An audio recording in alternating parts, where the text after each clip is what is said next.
Eu não tive nenhum chamado na estrada de Damasco, nenhum chamado macedônico. Na verdade, foi um anseio, né, que foi crescendo internamente, de atuar no ministério pastoral. A princípio, né, a minha ideia, como a de muitos jovens da minha época, era de atuar em missões transculturais. E esse anseio pelas missões transculturais, de atuar como um missionário, ele se dissipou quando eu exerci as primeiras atividades pastorais, antes mesmo de ser pastor, liderando um grupo de jovens da igreja, e a resposta dos jovens e da própria igreja ao trabalho, eu vi que eu não queria sair a campo, evangelizar e depois ir embora para outro campo e deixar as ovelhas para que outros cuidassem. Eu notei que eu gostava do cuidado, eu gostava de lidar com as pessoas em suas dificuldades, em suas lides e especialmente de ajudá-las a crescer na sua fé em Cristo, a desenvolver a sua espiritualidade. Então foi um anseio interior que eu acredito colocado por Deus, que foi crescendo e que veio a se confirmar no exercício ministerial, antes mesmo inclusive da ordenação. A ordenação ela veio, antes de eu ser ordenado já tinha dirigido congregação, já tinha liderado grupos de jovens da igreja e exercer liderança sobre outros grupos dentro da comunidade eclesiástica. E a vocação foi confirmada nesse labor com a comunidade. E a ordenação mesmo, ela veio algum tempo depois. Ela chegou num momento muito bom, onde eu entendia que a ordenação era apenas o reconhecimento, né, da liderança eclesiástica, do presbitério, de uma vocação que fora confirmada pela Igreja de Cristo, né, pela Igreja de Cristo. Então, quando eu fui ordenado, eu tinha plena convicção que o pastoreio de uma comunidade local, com todos os problemas que a envolvem, era a missão da minha vida, era realmente aquilo para o que Deus me havia chamado, e era isso que me dava satisfação, era isso que me dava um deleite na alma, né, de realizar. Então, a minha ordenação se deu em 17 de janeiro de 1999, aqui no antigo templo, né, da primeira igreja presbiteriana de Itapoca. Cheguei em Itapoca, pisei aqui os pés pela primeira vez em 8 de dezembro de 1997. Vim conhecer a antiga igreja presbiteriana central no bairro do Cruzeiro, apesar de ser central, mas é lá no bairro do Cruzeiro. E na ocasião eu era apenas licenciado, né? Era alguém que estava fazendo complementação dos estudos teológicos, né? Mas já licenciado, porém não ordenado. E essa experiência pré-ordenação foi, na verdade, o que me deu plena segurança para quando o presbitério decidiu, né, me submeter à comissão de exame de candidatos com vistas à minha ordenação. Eu estar ali realmente sabendo que era realmente o projeto de Deus para a minha vida. Então, essa experiência pré-ordenação, eu considero ela como tão importante quanto o que veio depois da ordenação, porque ali a vocação foi testada, né? Nessas atividades pré-ordenação, atividades que eram ministeriais, né? Onde o licenciado ele realiza todos os ofícios religiosos que não sejam de competência exclusiva do pastor ordenado. Então prega, aconselha, visita, né, e realiza todo o trabalho social e evangelístico da comunidade, de doutrinação inclusive. E foi ali nesse trabalho inicial que realmente a vocação se fez se fez sentir, né? Então, eu considero como algo muito, muito importante, né? Então, foram o ano de 98, né, na Igreja Presbiteriana Central, e depois, né, sob a orientação do Presbitério Noroeste do Ceará, em 12 de outubro de 1998, né, na organização da Congregação Presbiterial do Cruzeiro, né, foi também em parceria ali com a primeira igreja presbiteriana de Itapoca, onde eu passei também um bom tempo ministrando, mesmo depois da ordenação, ainda como pastor da primeira igreja e como pastor também da congregação presbiterial, mas foi algo que começou antes da ordenação e que foi muito, muito importante para o que viria depois. Uma experiência riquíssima que foi homologada com a ordenação. A assunção do pastorado na primeira igreja foi um grande desafio, né? Uma igreja cinquentenária, né? Uma igreja que tinha mais de meio século de caminhada já, né? Com todas as suas idiosincrasias, né? Com a cultura eclesiástica própria, embora tendo a identidade teológica e litúrgica da igreja presbiteriana, mas cada comunidade, né, por mais que tenha uma identidade que a identifica nacionalmente ou internacionalmente, ela tem as suas singularidades. É uma composição singular de crentes com suas habilidades, com seus dons, com suas personalidades, né?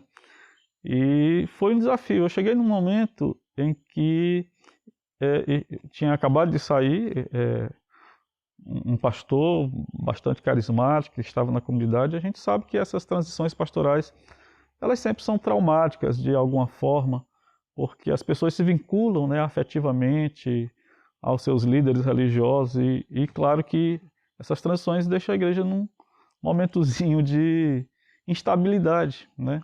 E eu cheguei nesse momento da instabilidade, né, onde a igreja estava, inclusive, em busca de um pastor mais maduro, com mais experiência, né, para poder lidar com os desafios da igreja. Então, para mim foi... E isso ficou claro, algumas pessoas, inclusive, verbalizaram que a expressão utilizada aqui queria um pastor um pouco mais tarimbado, né?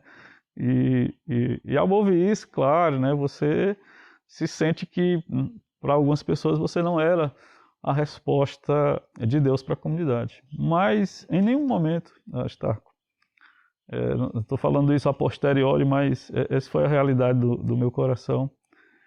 Em nenhum momento eu tive receio, em nenhum momento eu tive medo, em nenhum momento eu tinha orado muito assim sobre a decisão de vir para Itapoca a princípio e depois sobre a decisão de assumir a primeira igreja, porque isso já foi depois que eu estava em Itapoca, né, que eu tinha vindo para ser pastor da congregação presbiterial a princípio.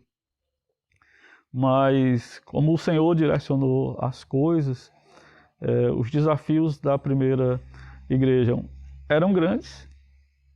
Eu era um jovem de 27 anos, né, e inexperiente, realmente, né, na administração de uma igreja com um conselho, com toda uma estrutura.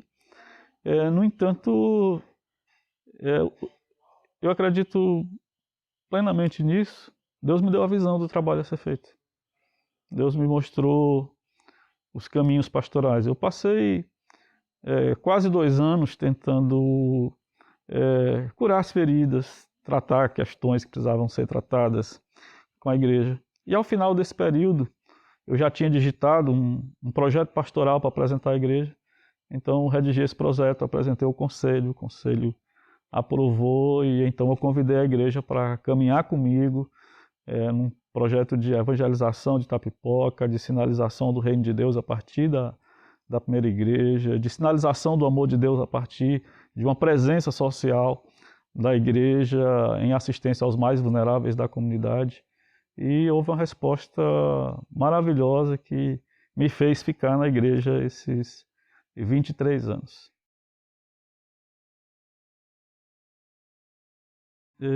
No meu tempo de formação, né, assim, eu tinha uma referência nacional, eu digo não só eu, mas talvez boa parte dos seminaristas dentro da igreja presbiteriana na época, que era o então, né, hoje não mais, mas o então reverendo Caio Fábio de Araújo Filho.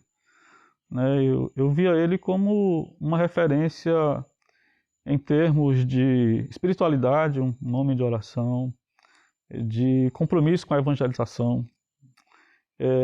Um homem que, apesar de ser um ativista, uma agenda cheia, não deixava de ser um homem de oração, contemplativo, e ao mesmo tempo um homem que se dedicava à excitação intelectual e que poderia oferecer respostas fundamentadas na boa teologia à sociedade. Então era uma referência naquele início da minha caminhada, da minha formação e tudo. Depois eu vim a conhecer o reverendo Carlos Queiroz da Igreja de Cristo, no seminário presbiteriano, e o Carlos se tornou uma referência de cristianismo prático.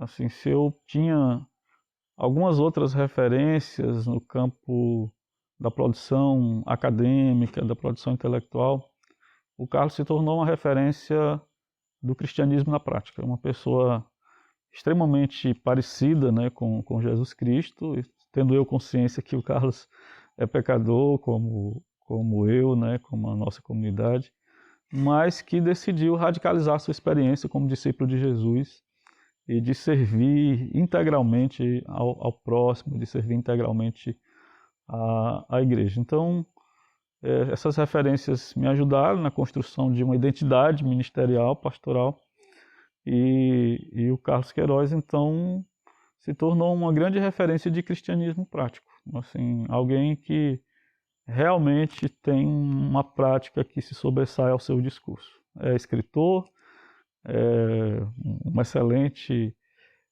pregador, mas o que me encanta no pastor Carlos Queiroz, o que me desafia ainda, esteve aqui conosco já por 2 ocasiões, nos aniversários da igreja, é o fato de que ele vive em sua radicalidade, radicalidade no sentido de a raiz da questão, a sua fé em Jesus Cristo. Então, essas são referências que me foram absolutamente importantes na construção de uma identidade ministerial e me ajudou, inclusive, como pessoa, como discípulo de Jesus, me ajudou a perceber as incongruências, né, da minha própria fé, as incongruências da minha própria espiritualidade, né, algumas das quais eu lido com elas até hoje, né, tentando enfrentá-las, a entender que eu não tinha que vender para a comunidade desde o início a ideia de um pastor perfeito, com uma família perfeita ou com filhos perfeitos.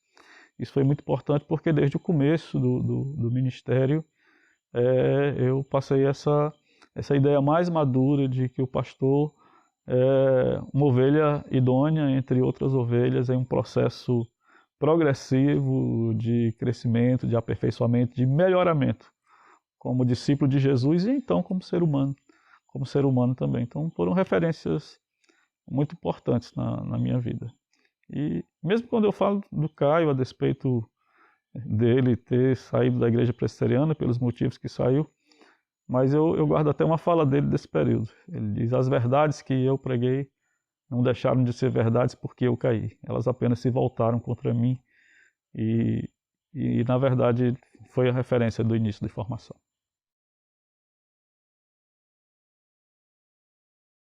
Bom, o que eu não faria? Eu não subiria no andaime sem equipamento de proteção individual em uma reforma da igreja.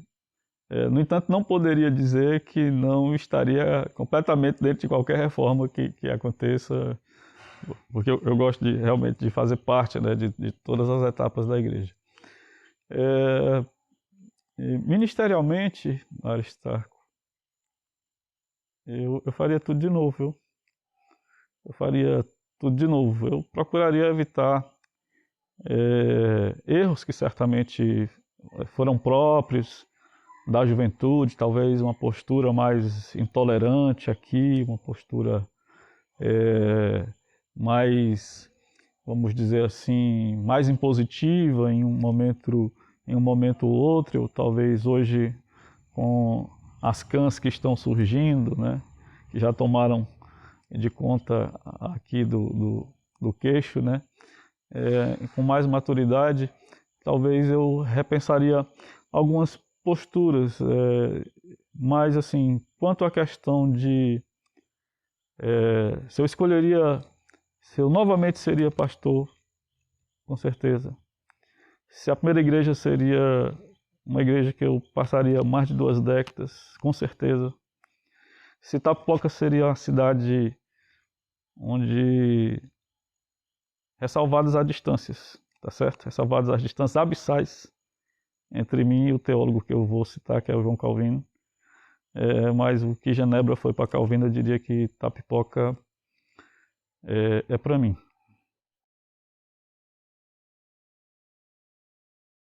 Vou dividir aqui. Ministerialmente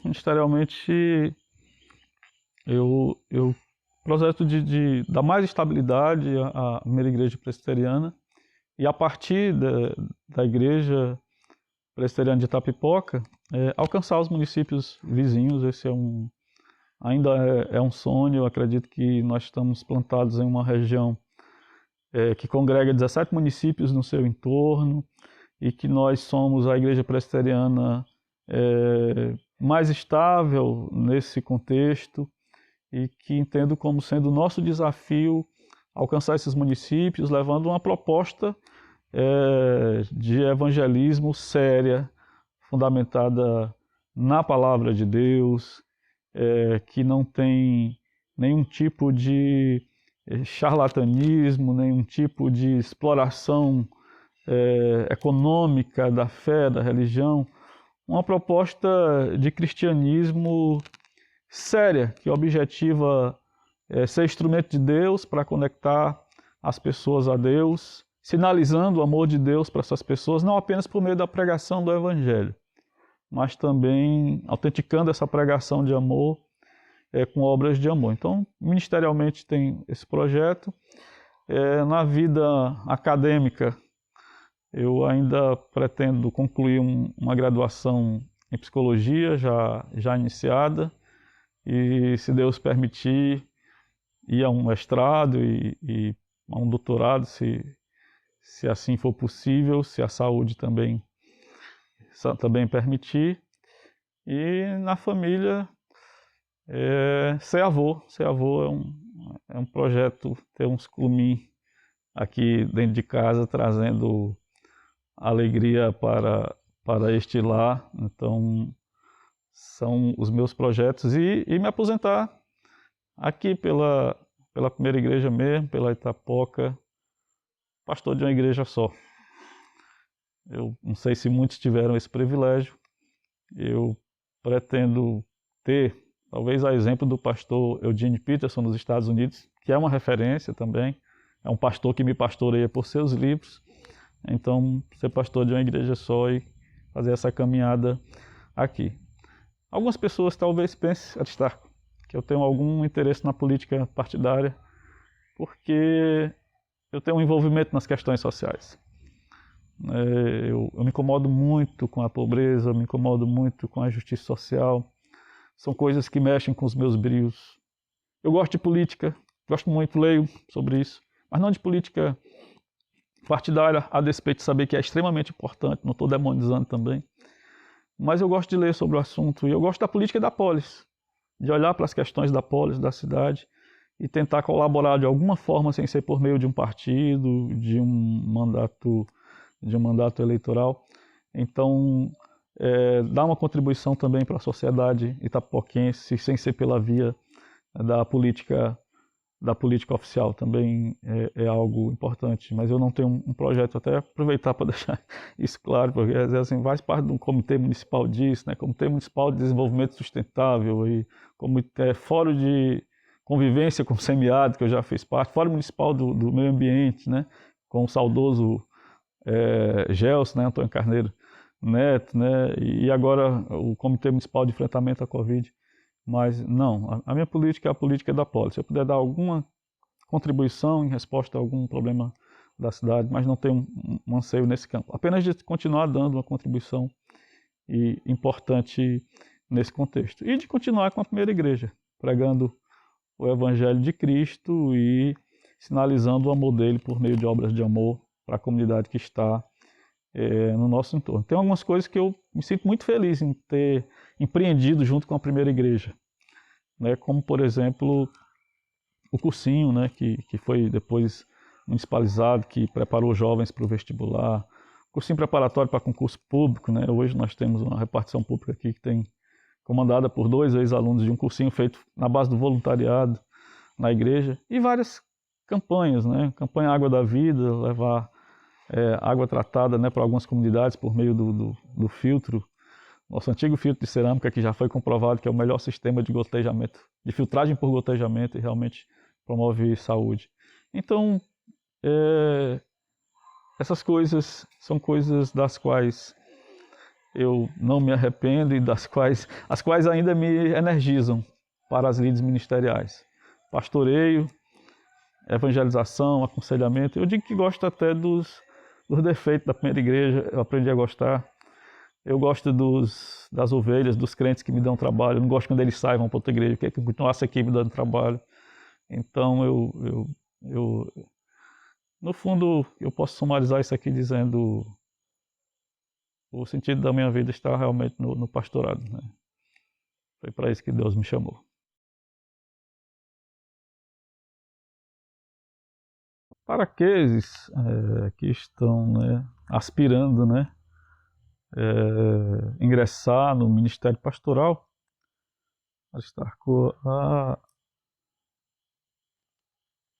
a ideia é que não vejam no pastorado uma alternativa de mercado. Não vejam o pastorado como um trampolim para a ascensão econômica e social. E que só se aventurem a bem da igreja, a bem de si mesmos, de sua família, a bem do reino de Deus, só se aventurem no ministério pastoral, primeiro se estiverem plenamente convictos do chamado de Deus para o exercício ministerial. Segundo, se realmente está na alma deles cuidar de pessoas. Porque o pastorado, a palavra pastor em si, ela vem de um termo grego que é poimen, que significa cuidar. Então o pastor ele é um cuidador. Um teólogo não evangélico, ele diz que a essência do humano reside no cuidado. E essa é a essência do pastorado. É alguém que está disposto a cuidar. Então, se é olhar para a ovelha e entender como sendo a maior riqueza do ministério dele são as suas ovelhas, e estar disposto a servir nos contextos, às vezes, mais desfavoráveis possíveis, sem ser por torpe ganância, liderando o rebanho não como donos dele, né, como diz o apóstolo Pedro, mas liderando pelo exemplo, né, sendo uma liderança servidora. Então eu penso que um jovem que hoje aspira a ingressar no ministério pastoral deve ter esses valores em sua mente.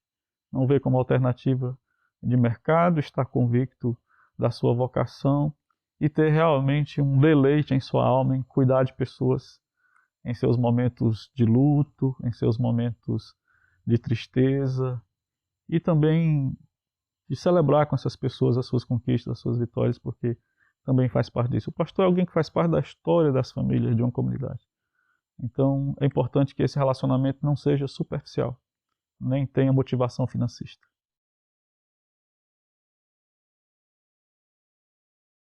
A primeira igreja presbiteriana de Itapoca, para mim, é uma família.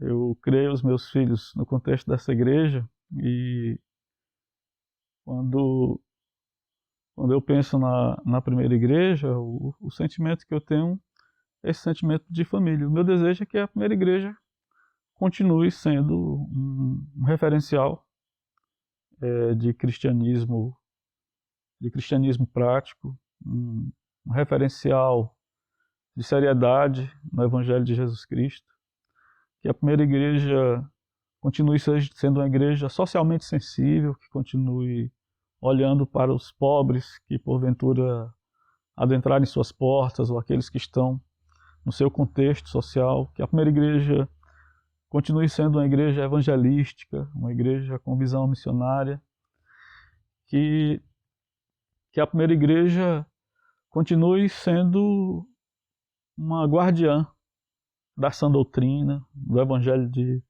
Jesus Cristo, e que não ceda às pressões do mercado religioso, que não adira às patologias teológicas próprias do nosso tempo, a teologia da prosperidade, aos condicionamentos do mercado, ao famoso marketing religioso, onde o que importa são os números, que a primeira igreja nunca trate, né, como não tem feito, os seus fiéis como um número numa estatística ou como massa de manobra, mas que continue sendo uma agência do Reino de Deus aqui na cidade de Itapipoca.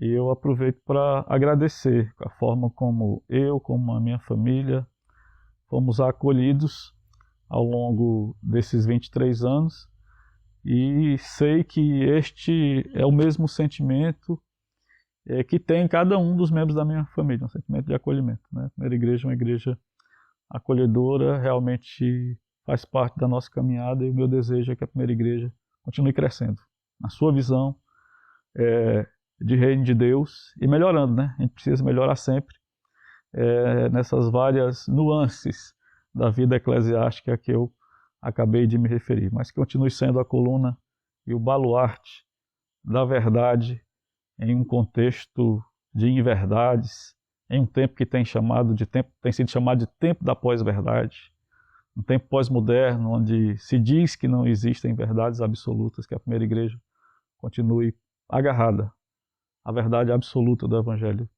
de Jesus Cristo, que seja guardiã e que seja instrumento do reino de Deus para disseminá-lo nessa região, vivendo a ética superlativa do reino de Deus em um tempo de cristianismo, entre aspas, aético.